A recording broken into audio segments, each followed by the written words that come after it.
Hello friends, অমৃতার পাকশালায় আবারও একবার সবাইকে স্বাগত জানিয়ে পাশে থেকে এতটা ভালোবাসা দেওয়ার জন্য সকল বন্ধুদের প্রতি কৃতজ্ঞতা জানাই।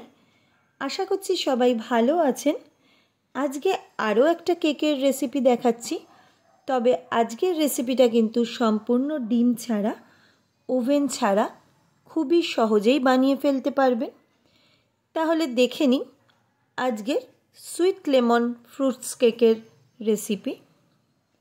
অ্যাট ফার্স্ট দুটো মুসাম্বি লেবু কেটে জুস বার করে নেব। মার্কেটে কিন্তু জুস কিনতেও পাবেন, যেমন orange juice, sweet lemon juice, যেটা আপনাদের পছন্দ হবে সেটাই ব্যবহার করতে পারবেন। দুটো লেবু থেকেই কিন্তু সম্পূর্ণ জুসটা নেব, আর এই ছাঁকনির মধ্যে থেকে ছেঁকে নেব যাতে সিডসগুলো না পড়ে। এবার এই জুসের মধ্যে কিছু ড্রাই ফ্রুটস যেমন কিশমিশ, ব্ল্যাক কিশমিশ, মোরব্বা, চেরি, কাজু বাদাম, আমন্ডস, টুটি ফুটি, এই ড্রাই ফ্রুটসগুলো আমি মিক্স করে নেব। এছাড়াও আরও অনেক রকম ড্রাই ফ্রুটস হয়, সেইগুলো আপনারা চাইলে ব্যবহার করতে পারেন, তবে আজকে আমার কাছে এইগুলো ছিল বলে এইগুলোই দিলাম।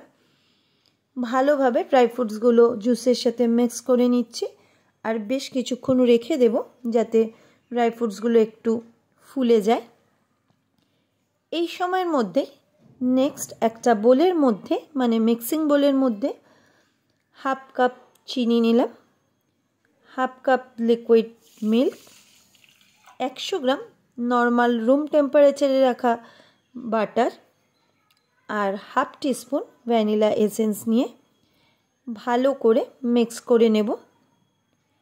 আজকে কিন্তু এই রেসিপিতে ডিম দিচ্ছি না। এগলেস লেমন ফ্রুটস কেক তৈরি করব। বাটারটা যেহেতু মেল্ট না করে দিয়েছি, তাই জন্য মিক্স করতে একটু দেরি হচ্ছে। বন্ধুরা, এখানে আমি একটা ভুল করার জন্য মিক্সটা করতে একটু প্রবলেমই হচ্ছিল, তাই জন্য আপনাদের সাথে শেয়ার করছি যাতে এই ভুলটা আপনাদের না হয়। সবার প্রথমে বাটারটা বোলের মধ্যে ফেটিয়ে নেবেন, তারপরে মিল্ক আর সুগারটা অ্যাড করবেন, আর না হয় মেল্টেড বাটার ব্যবহার করবেন, তাহলে কিন্তু এই প্রবলেমটা হবে না। আমি যেহেতু দুধের মধ্যেই বাটারটা, মানে রুম টেম্পারেচারে রাখা বাটারটা দিয়ে মিক্স করতে গেছি, তাই জন্য একটু প্রবলেম হচ্ছিল, তবে মিক্স করা হয়ে গেছে। এখন কেকটা বেক করার জন্য একটা কড়াই প্রিহিটে বসালাম। চাইলে আপনারা প্রেসার কুকারও প্রিহিট করে নিতে পারেন। মিডিয়াম ফ্লেমেই প্রিহিট করব। একটা স্ট্যান্ড বসিয়ে দিয়ে ওপর থেকে আবারও একটা ঢেকে দিলাম। এখন নেক্সট স্টেপে আরও একটা পাত্রে 1 কাপ আর তার সাথে 1/4 কাপ ময়দা নিলাম, 1/3 cup powder milk, 1 teaspoon and half teaspoon baking powder, half teaspoon baking soda, half teaspoon লবণ, আর সামান্য একটু এলাচ গুঁড়ো নিয়ে আগে শুকনো উপকরণগুলো ভালো করে মিক্স করে নিচ্ছি। আপনারা বড় ছাঁকনি দিয়েও কিন্তু ছেঁকে নিয়ে মিক্স করে নিতে পারেন। এবার বাটার, মিল্ক আর চিনির যে মিশ্রণটা আমি রেডি করে রেখেছিলাম, তার মধ্যে এই শুকনো উপকরণটা ঢেলে দিচ্ছি।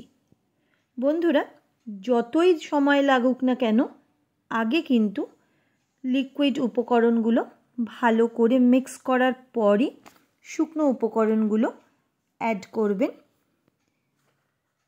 এবার লেমন জুস সহ ড্রাই ফ্রুটসগুলো দিয়ে দেব।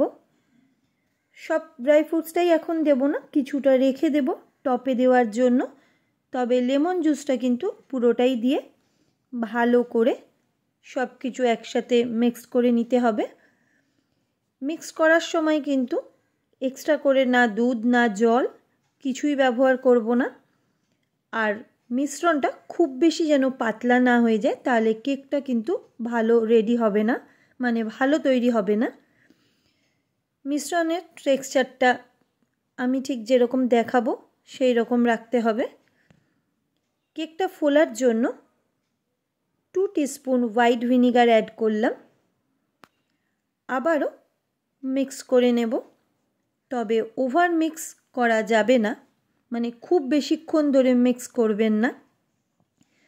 ব্যাটারের টেক্সচারটা ঠিক এই রকম হবে, খুব বেশি পাতলা বা খুব বেশি মোটা হবে না, মানে ঘন হবে না। যেহেতু ড্রাই ফ্রুটস দিয়েছি ঠিক এই রকমই আসবে। ব্যাটারটা রেডি করে নিয়েছি, এখন মোল্ডের মধ্যে ঢেলে নেব। আগে থেকেই কিন্তু কেক মোল্ডটা বাটার ব্রাশ করে বাটার পেপার সেট করে রেখেছি। এবার কেকের ব্যাটারটা ঢেলে দিয়ে একটু সেট করে নেব। এখানে একটা টিপস বন্ধুরা দিয়ে রাখছি, কেকের ব্যাটার রেডি হওয়ার পর থেকে বেক করার মাঝখানের যে টাইমটা, সেখানে কিন্তু ব্যাটারটা বেশিক্ষণ রাখা যাবে না, একটু তাড়াতাড়ি বেক করতে বসাতে হবে, তাহলে কেকটা খুবই ভালো হবে। এবার এর ওপর দিয়ে যে ড্রাই ফ্রুটসগুলো রেখে দিয়েছিলাম সেইগুলো আর তার সাথে আরও কিছু ড্রাই ফ্রুটস দিয়ে দিচ্ছি। দেখতেও ভালো লাগবে আর খেতেও কিন্তু ভালো লাগবে। সব শেষে এবার বেক করতে বসিয়ে দেব। মিডিয়াম ফ্লেমেই 50 থেকে 60 মিনিটের মতো সময় বেক করব। বেক হওয়ার মাঝখানে কিন্তু ঢাকনা খুলবো না, দুটো ঢাকনা দিয়ে আমি ঢেকে দিচ্ছি। আর ফ্লেমটা কিন্তু একই রাখবো, না হাই ফ্লেম না লো ফ্লেম, কোনোটাতেই করব না। যে ফ্লেমে আমি প্রিহিট করেছিলাম সেই ফ্লেমেই কেকটা বেক করব। 1 ঘন্টা পর চলে এসেছি, এবার দেখে নেব কেকটা ঠিকঠাক বেক হয়েছে কিনা। গ্যাসের ফ্লেমকে অফ করে দিয়ে ঢাকনাগুলো সরিয়ে দিলাম। দেখুন ওপর থেকে কিন্তু দেখে মনে হচ্ছে কেকটা ঠিকঠাক বেক হয়েছে। এবার এই ছুরি দিয়ে একটু চেক করে নিচ্ছি। ছুরির সামনের অংশে কিন্তু কিছু লেগে নেই, তাহলে বুঝতে হবে কেকটা ভেতর থেকেও ঠিকঠাক বেক হয়ে গেছে। আরও কিছুক্ষণ নর্মাল রেখে দেব, ঠান্ডা করে নিয়ে তারপর ডিমোল্ড করব। হালকা একটু ঠান্ডা হওয়ার পর এখন ডিমোল্ড করে নেব। খুব বেশি কিন্তু ঠান্ডা করার প্রয়োজন নেই, যেহেতু গরম অবস্থায় মোল্ডের মধ্যে কেকটা আছে। খুব বেশি ঠান্ডা হওয়ার মধ্যে তলার অংশে কিন্তু জল জল হয়ে যেতে পারে হালকা, তাই জন্য একটু ঠান্ডা করার পর ডিমোল্ড করে নেবেন। বন্ধুরা, আজকের এই কেকের রেসিপি আশা করছি আপনাদের ভালো লেগেছে। একবার হলেও বানিয়ে আমাকে কমেন্ট করে জানাতে ভুলবেন না কেমন লাগলো। যদি ভালো লাগে একটা লাইক করবেন। চ্যানেলে নতুন বন্ধুদের রেসিপিগুলো ভালো লাগলে চ্যানেলটা সাবস্ক্রাইব করার অনুরোধ রইল। আর ফেসবুকের বন্ধুরা একটা লাইক আর কমেন্ট করবেন। আমি আজকে আড়াআড়ি করে কেকগুলো কেটে নিচ্ছি, আপনারা আপনাদের পছন্দ মতো শেপ করে কেটে নেবেন। দেখুন কতটা নরম তুলতুলে হয়েছে। বন্ধুরা, কেক বানানোর এই স্টেপগুলো একটু ঠিকঠাক ফলো করবেন, কেক কিন্তু খুবই ভালো হবে। তাহলে আজকের মতো টাটা, আবারও আসবো আরও একটা রেসিপি নিয়ে। বন্ধুরা ভালো থাকবেন, সুস্থ থাকবেন।